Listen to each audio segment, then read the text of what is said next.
علیہ وسلم پر جان دینے والے تھے. صلح حدیبیہ آپ نے سنا ہے 1400 صحابہ صلح حدیبیہ کے موقع پر موجود تھے، اور اس وقت ایک عروہ بن مسعود الثقفی یہ ابھی مسلمان نہیں ہوئے تھے، ابھی تک یہ کافر تھے. تو یہ صلح حدیبیہ کے موقع پر صحابہ کرام کا حضور پاک صلی اللہ علیہ وسلم کے ساتھ جو تعلق تھا، قلبی جو تعلق تھا، اس تعلق کی کیفیت بیان کرتے ہیں.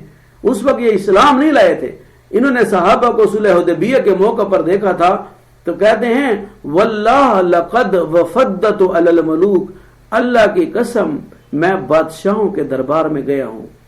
وفدت علی قیصر و کسرا والنجاشی، میں کیسر کے دربار میں گیا ہوں، میں کسرا کے دربار میں بھی گیا ہوں، میں حبشہ کے بادشاہ نجاشی کے دربار میں بھی گیا ہوں.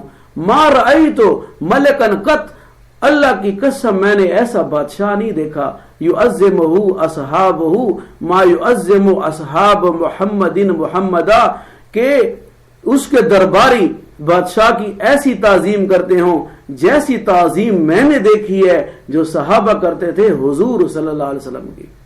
واللہ ان تنخم نخامہ، اللہ کی قسم حضور صلی اللہ علیہ وسلم تھوک پھینکتے تھے الا وقعت فی کف رجل منہم، صحابہ تھوک کو زمین پر نہیں گرنے دیتے تھے، اس تھوک کو ہاتھ میں لے لیتے تھے. فدلک بہا وجہہ وجلدہ، اور اس تھوک کو چہرے پر ملتے تھے اور اپنے جسموں پر ملتے تھے. وَإِذَا تَكَلَّمَ خَفَضُوا أَصْوَاتَهُمْ عِنْدَ، جب حضور بات کرتے تھے صحابہ اپنی آوازیں پست کر لیتے تھے. وَإِذَا أَمَرَهُمْ ابتدروا امرا، جب حضور پاک صلی اللہ علیہ وسلم صحابہ کو حکم دیتے تھے صحابہ حکم کی تعمیل میں دوڑ پڑتے تھے.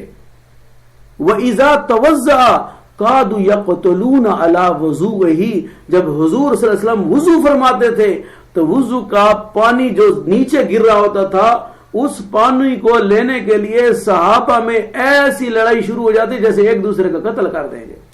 قَادُوا يَقْتُلُونَ عَلَى وُضُوئِهِ، ایسے لگتا ہے جیسے صحابہ ابھی ایک دوسرے کو قتل کر دیتے. نہیں پانی میں لوں گا، وضو کا جو گر رہا ہے. سارے صحابہ آگے ہاتھ کرتے تھے، وضو کا پانی زمین پر نہیں گرنے دیتے تھے.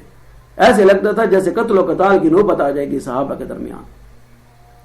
عجیب کیفیت عروہ بن مسعود الثقفی بیان کر رہے ہیں، یہ ابھی ایمان نہیں لائے تھے، اور جس وقت حضور پاک صلی اللہ علیہ وسلم کی طرف وہ دیکھتے تھے تو نظر بھر کر نہیں دیکھ سکتے تھے حضور پاک صلی اللہ علیہ وسلم کو. پوری ایک نظر سے پھر ان کی آنکھیں ادب کی وجہ سے جھک جاتی تھی.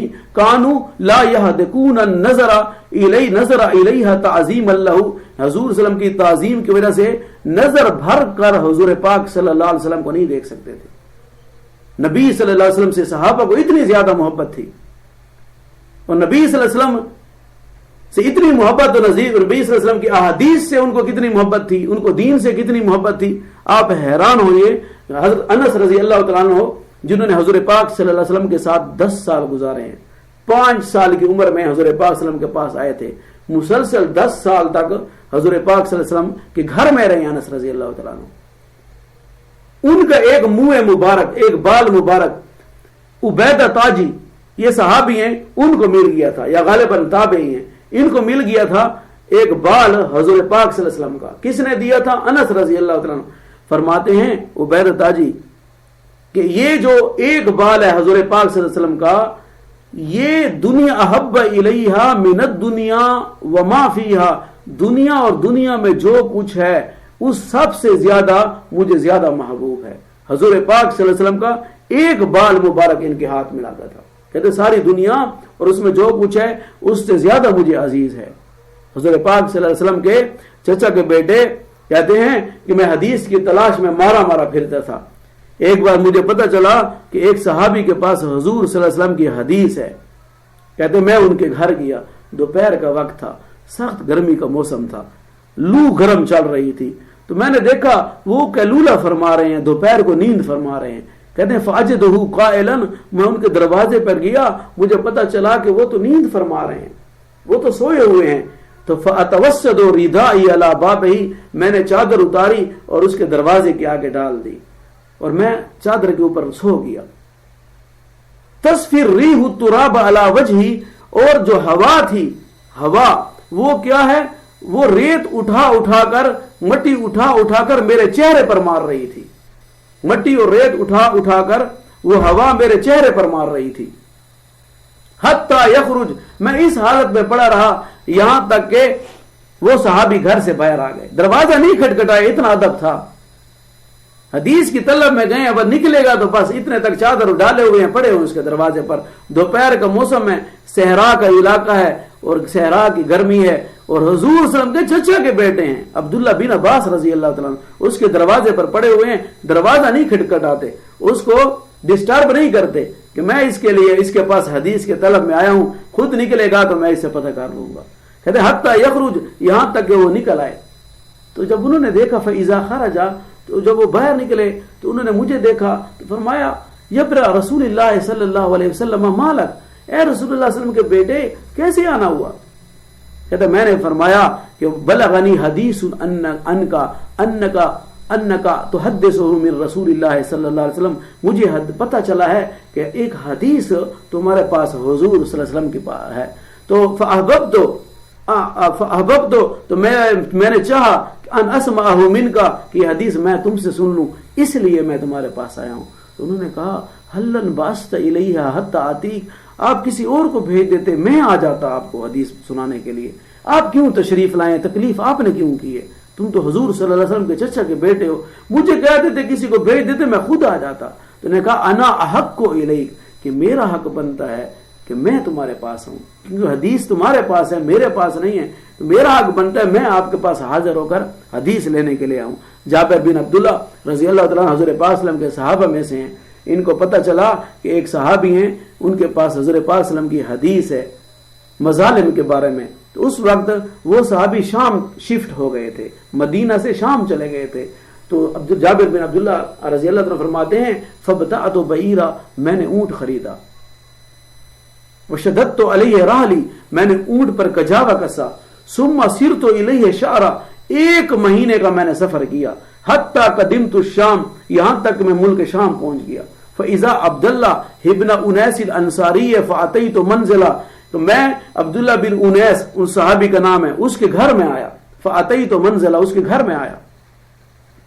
فارسلت الیہ ان جابرا علی الباب، میں نے بندے کو بھیجا عبداللہ بن انیس انصاری سے کہو کہ جابر بن عبداللہ دروازے پر آیا ہوا ہے. فخرج الیہ، تو وہ عبداللہ بن انیس انصاری نکلے تو انہوں نے جابر بن عبداللہ سے دیکھا تو فاتنقتہ واتنقنی، ہم نے ایک دوسرے سے معانقہ کیا، ہم نے ایک دوسرے سے گلے ملے. اور فرمایا قال کیسے آنا ہوا؟ جابر بن عبداللہ مدینے سے تم کیسے تشریف لائے؟ تو انہوں نے کہا بلغنی حدیث عنک انک سمعتہ من رسول اللہ صلی اللہ علیہ وسلم ان مظالم، مجھے پتہ چلا ہے کہ تمہارے پاس مظالم کے بارے میں جو حضور صلی اللہ علیہ وسلم نے حدیث ظلموں کے بارے میں بیان کی تھی، اور وہ حدیث تمہارے پاس ہے، اور تمہارے اور میرے علاوہ کوئی اور بندہ موجود نہیں ہے اس دنیا کے اندر جنہوں نے اس حدیث کو سنا ہو. تو میں اس لیے مدینہ سے آپ کے پاس ملک شام تشریف لایا ہوں. ایک حدیث سننے کے لیے جابر بن عبداللہ بن انیس انصاری کے پاس جاتے ہیں. اس سے عجیب تر واقعہ حضرت ابو ایوب انصاری رضی اللہ تعالیٰ عنہ کو ہے. ان کو ایک حدیث کے بارے میں تھوڑا سا شک پیدا ہوا کہ میں نے حضرت صلی اللہ علیہ وسلم سے حدیث سنی تھی، شاید اس طرح نہ سنی ہو، یہ حدیث شاید اس طرح نہ ہو. تو تھوڑا سا تردد اور شک پیدا ہو گیا تھا. تو ان کو پتہ تھا کہ حضرت عقبہ رضی اللہ تعالیٰ عنہ ان کے پاس جو ہے یہ حدیث ہے، اور اس کے علاوہ دنیا میں کوئی اور بندہ موجود نہیں ہے، سارے صحابہ مر گئے ہیں. یہ حدیث جس وقت میں سن رہا تھا سطر مسلم کے بارے میں، مسلمان کی پردہ پوشی کے بارے میں جو حضرت پاک نے حدیث سنائی تھی، اس وقت حضرت یہ صحابی بھی اس وقت موجود تھے. تو یہ کہتے ہیں میں روانہ ہو گیا مصر کی طرف عقبہ بن عامر رضی اللہ تعالیٰ کے پاس.